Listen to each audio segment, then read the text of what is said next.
Ki Kubor ka Batisi TV. Lawan Rashapi da ka Frank Motors. The dark is here to rule.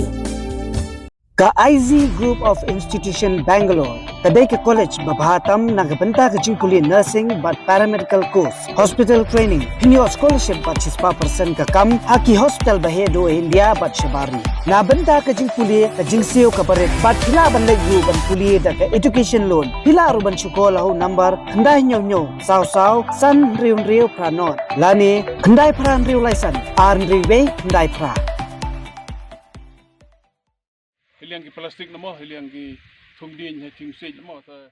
Kadar Shnong Chiliang Raij ringkat ke Tynrai lang District Forest Officer Wildlife Division Jowai lambak Chiliang Raij SSA Upper Primary School hakalai putrik jembang arjar apulai kila Thung ki Tynrai Dieng hatri pariat kabaha hapo upul usam jong kadar Shnong Chiliang Raij wahe Shnong jong Chiliang Raij uba dame hiwat pedi ula kuntui ki pajba ban sumar ban penne pensa yak mei mariang da bathung ki Dieng ki siej bat banyadai ki giwa Swaka jing Thung ki Tynrai Dieng Forester jong Wildlife Division Jowai uba generous ringklem ula lam khmat ban puli ke environmental pledge pada isymentari ki khna school ki dikhat jong village defense party ke Dorbar Shnong Chiliang Raij bat u general secretary jong Dorbar Shnong Chiliang Raij uba Orilan Shilla Environment to gawa em kam do kata-kata UTB kamu nu sendong uri ka da gipor Neda wada jingle si yong gibru man no ga mariang naman ga jing tim yang ai pihi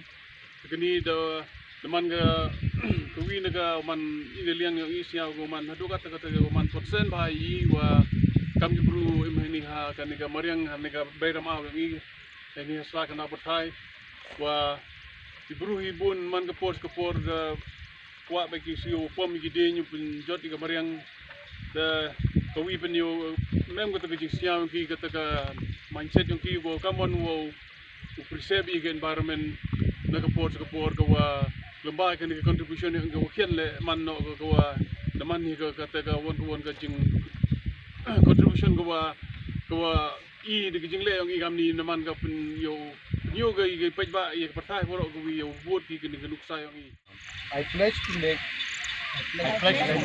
all possible changes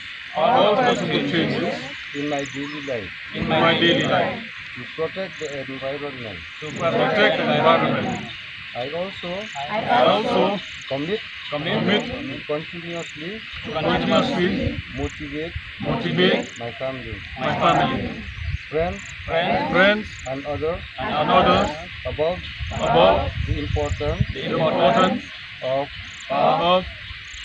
environmentally friendly habits. Thank you.